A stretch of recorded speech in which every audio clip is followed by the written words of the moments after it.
Coming up on To the Contrary. Specifically about people who are single and like being single, but it's also broader. It's saying that people should get to live the lives that they find most fulfilling.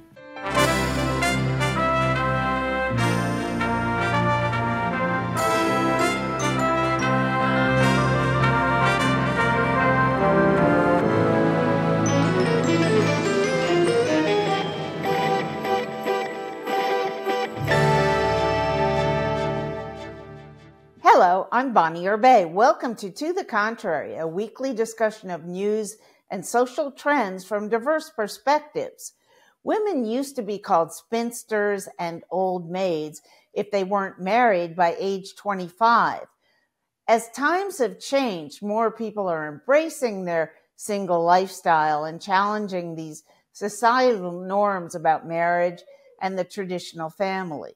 This week's woman thought leader is Dr. Bella DePaulo, who is 70, never married, and proud of it. Dr. DePaulo has researched why, contrary to what many people think, single people have high rates of happiness and comfort. She presents her findings in a new book, Single at Heart, The Power, Freedom, and Heart-Filling Joy of Single Life. Welcome, Dr. DePaulo. Thank you so much for inviting me. I love talking about this. What did you queried a lot of people. Talk about your research and your findings. Right. So I had an online survey that more than 20,000 people from more than 100 countries completed. And then I did some in-depth interviews with people and talked to hundreds of people over the years more informally about their single lives. And what I found is that there's a substantial number of single people who are really happy being single. Single life is their best life, their most fulfilling, meaningful, psychologically rich, and authentic life. I call these people single at heart. They are happy not in spite of being single, but because of it. And what do you think the impact on society of that is? I mean, certainly marriage as an institution centuries ago was designed to have children, right, and really was the basis for the family. Well, start with the children part of it. For people who are single at heart, who embrace their single lives, who love being single, they are more likely not to have children than other single people, but substantial numbers of them do have children. But the other part, the adults in our lives, first of all, single people in general, not just the single at heart who love being single, but in general, single people are actually more connected to more different people. They pay more attention to their friends and their relatives, and they are more connected to them. And it's not like what some couples do. Now, not all of them, but some couples, when they move in together, when they get married, they pay less attention to their friends. Their friends kind of get put on the back burner. And it's all about themselves as a couple. And single people, especially people who are single at heart, don't do that. And there's also research showing that people who are single at heart invest more in their friendships, and in return, they get more out of them. And there's studies of, I think, about 200,000 people from more than 30 European nations that show that when people spend time with other people, it often makes them happier. And that's true whether they're single or coupled. But single people get more happiness out of the time they spend with other people than married or coupled people do. Now, why is that? Is it because they don't fight with a primary partner or something like that? Yeah, I think that could be part of it. And also, they don't have this attitude that friends are, they're just friends, but the person who really counts is my romantic partner. So they're more open to their friends. They value them more. They invest more in them. If they want to spend time with them or help them if they're in need. They don't need to worry about a romantic partner who might want more of that time and attention for themselves. So they're just, people often think that being single is limiting, but in fact, especially for the single at heart who love their single lives and invest in them, it's actually expansive. They open their lives to more different kinds of people. I like to say they have the ones rather than the one. And they are also more expansive, open-hearted in the way they think about big, important concepts and experiences like family and love and intimacy. So family to the single at heart, it could mean, your siblings and cousins and all that, but it can also mean the people you choose as your family, the people you think of as family, like your closest friends, your confidants. And so in that way, they have more expansive notions of family. Same thing with love. I mean, the word love got hijacked. When people say, oh, I'm looking for love, they mean romantic love. But love is a big, broad, open-hearted experience. I mean, we can have love for our close friends, our cherished relatives, the special people in our lives. We can have love for our ancestors, for spiritual figures, our pets. And so in those ways, again, being single heart expands our lives. It doesn't limit them. Intimacy is another example. Intimacy for the single at heart can mean sexual intimacy, but it can also mean emotional intimacy. And all of those kinds of intimacy are valued. How do you measure people who are single at heart, as you would put it, or permanently single, affirmatively never wanting to get into a one-on-one romantic relationship with somebody, versus people who are single and in between relationships? How do you do that in your research? Okay. It's not that the single at heart never have romantic relationships. Some of them don't ever have them, but it's that you don't organize your life around those. You don't prioritize them. So if you have you might date casually, but you're going to be honest and open with the people that you're dating, that you aren't looking for the traditional thing. Sometimes people call that the relationship escalator, that, you start dating and then you get more serious, then you move in and then you get married and maybe you have kids. And the single at heart don't do that. But the way I measure it is I have a 14-item quiz that asks a lot of different questions about, do they find single life joyful? That's a really big, important, easy one. In fact, it's the question that is most likely to separate people who are single at heart from people who aren't. If you think about single life as joyful, you are likely to be single at heart. I love solitude. I like having time to myself. I feel very comfortable with that. I rarely feel lonely.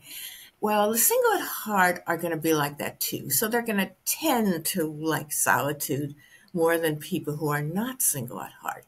But what was really amazing was that just about every last one of them says that they're not afraid of being lonely when they have time alone. They think of that time alone as sweet, sweet solitude. And that comes with some really important advantages. So if you are single at heart and you cherish your solitude and you're used to doing things on your own and enjoying them, you are protected from loneliness to a great degree. And during the pandemic, people who are single at heart in some ways did better than people who aren't single at heart because they already had a life built on solo pursuits as well as their friends and people who they care about, but they could still stay in touch with them virtually. The isolation part was less challenging for the single at heart. And being comfortable in solitude also helps people as they age because they're not going to end up being that stereotypical old person who's isolated and lonely. And they're going to continue to enjoy the time they have to themselves. Yeah, but at some point, physical capacity to take care of oneself kind of gets in the way of that, right? If you live long enough and you end up like many older people do in a wheelchair, not being able to shop for food for yourself, not being able to do your own laundry. I mean, there are things that happen in life, I would Yes, of imagine, course. that make Of course. But the thing being is that, single at heart at an right, older age right. quite But difficult. yeah, that's true. But the thing is, marriage is no perfect guard against those things happening. I mean, your spouse could have all those things happen to them and be totally unable to help you. And so now you're the caretaker, and that's never going to be reciprocated. But in general, you're right. I mean, everybody, regardless of their relationship status, their marital status, needs to be concerned about later life. And the thing about the single at heart, though, is that they aren't expecting to be able to count on a romantic partner to be their caretaker, the financial backstop. So they are more likely to do the kinds of things that will protect them into later life. For example, some of the people I interviewed were already in their 30s thinking about how to have a home that will make it easier for them to age in place. And they were already talking to their builders and their renovators to make sure they were in the most protected place possible. But at the same time, I mean, there are things we all need to worry about, like how expensive it can be if we can no longer live by ourselves and we want to try something like assisted living. That's hard, and it's especially hard for single people because they're disadvantaged financially. Right, exactly. I mean, that was another question I was going to get to about affording life on your own as opposed to sharing house payments or rent or the price of a car or all these major purchases. But first, you're breaking a trend, I would say, or ahead of a trend um, uh, of people enjoying living by themselves. But this is also coming, at least according to some surveys, at a time when there's a record amount of loneliness among Americans. How do those two intersect? How do you explain that? Yes. I think some of the loneliness problem is because, not all of it, but is because we have been sold this fantasy that if you have a romantic partner, then you will never be lonely again. And that if you are single, that means you don't have anyone. And when we think like that, then we tend to downplay our friends and not value them and not invest in them.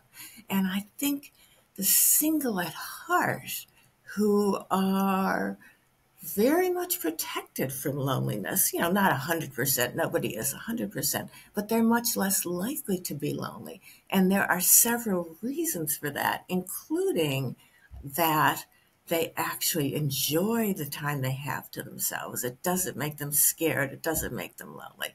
And that they're more likely to invest in other people and have the ones instead of the one and value those people. They don't think, oh, poor me. Oh, I have her friends. And and that's a very valuable way to think about your life and to live your life. Now, a couple of activities occur to me that, at least to me and to a lot of people I've spoken with, this is no kind of scientific survey or data here, but going to a movie, taking a walk in the park, going on traveling overseas to see amazing things, going to a museum, excuse me, are things that people frequently enjoy a whole lot more if they're sharing with somebody. They Uh, think they do. There's they actually, think they do. yes, there's actually research on this showing that people who are assigned to either go to a museum by themselves or with a friend, they're asked ahead of time, how much do you think you will enjoy it? And ahead of time, the people who know they're going to go by themselves think, I'm not going to like this. But what actually happens afterwards is that the people who went by themselves were just as happy with their experiences as the people that went with others, and they were just as likely to want to do it again. And even more than that, there's research showing that there are some kinds of activities that people actually enjoy more on their own. For example, when they want to be really involved in, say, a performance they're watching, and they don't want to be distracted by what does the other person think, or are they liking it, or there are a lot of people who love traveling by themselves, and they like to be able to follow their own interests and make a last minute change or do whatever they want. And some people who love traveling by themselves also note that they are actually more likely to meet more people and interact with more people than they do if they're with a romantic partner or even a friend, because they're actually more open to the people around them.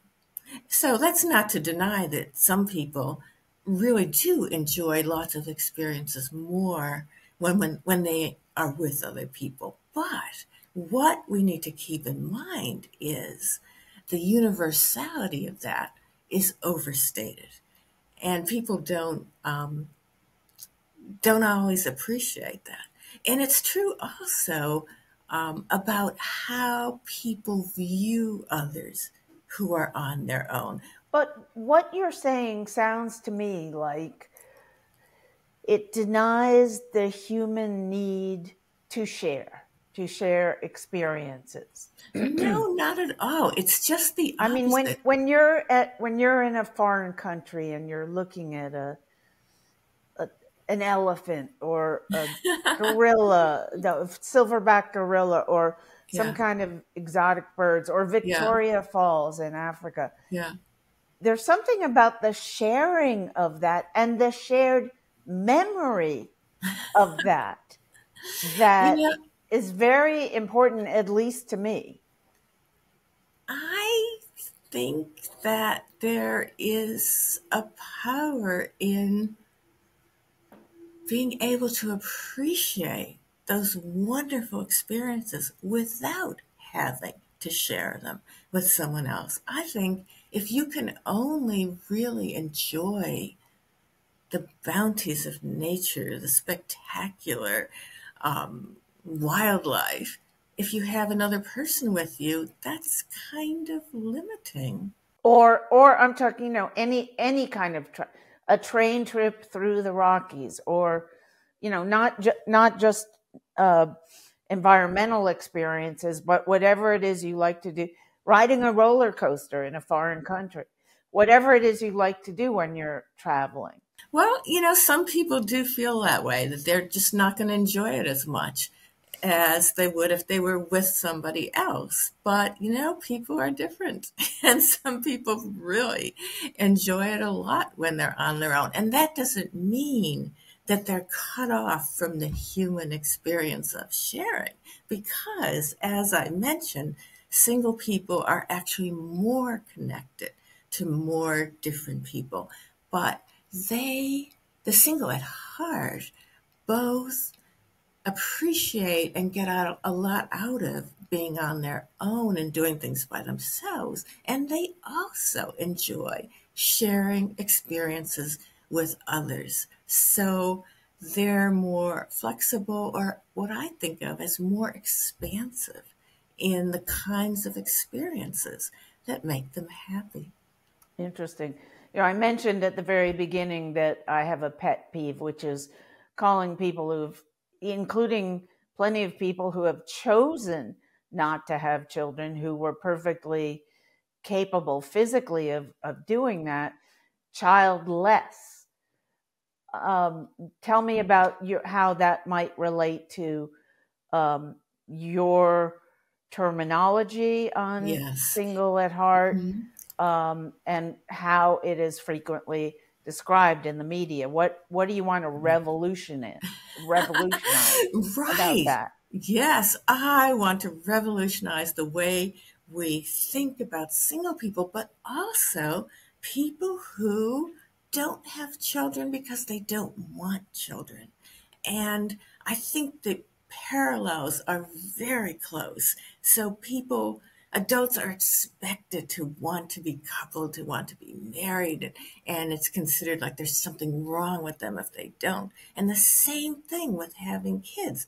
And other people assume that they know you better than you know yourself. So they might tell you, oh, you'll change your mind. You'll want to get married later. You'll want kids later. You just haven't met the right person, or you'll grow into it. And that's really a very presumptuous thing to say. No one says to people who say they want to have kids, oh, you might change your mind, you just don't know what you really want. And my mission really it's specifically about people who are single and like being single, but it's also broader. It's saying that people should get to live the lives that they find most fulfilling. And that includes, of course, people who don't have kids because they don't want kids. Now, And you talked actually, about these attitudes, and last question. yeah, okay, Um, there's obviously been a revolution in how society, or at least a lot of people in this country, maybe, yeah, not all of them, but I would yeah, imagine a majority, how they look at non-binary people, mm-hmm. which wasn't even a term 20 or 30 Sure, years ago. sure. How does that play off of, intersect with how they look at single people? You were Correct. saying, oh, you're supposed to have kids. Yeah, Why haven't you yeah. made me a grandfather yet? Blah, Mm-hmm. blah, blah. Mm-hmm. Are people's attitudes about staying single at heart, Yes, single for life, yes. um, changing also in that way? Yes, I think they are. So I think it's all part of a growing open mindedness about how we get to think about ourselves and how we get to live our lives. And that might seem inconsistent with all the blowback we're seeing now with, the anti trans attitudes and laws and the book banning and all that. But I think that all of that and all of the pro marriage things you're hearing these days much more often than a couple decades ago, that's not because we are so secure about the place of marriage and children in our lives. It's because we're so insecure. Marriage is never going to be what it once was.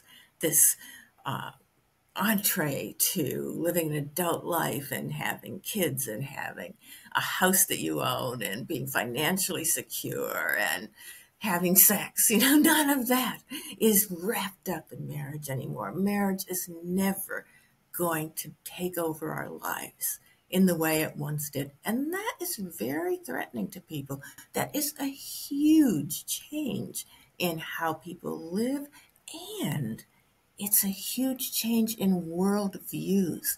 Lots of people like to believe that if only you get married, you become a better person, a happier, healthier, and morally superior person. And people who are single at heart and people who don't have kids because they don't want kids are challenging those treasured ideologies. And that makes a lot of people threatened and angry and scared. Well, Dr. DePaulo, thank you so much for sharing your thoughts and sharing the information in your new book. Thank you. I really enjoyed talking to you. That's it for this edition. Keep the conversation going with us on all our social media platforms. Please visit our website, pbs.org/tothecontrary.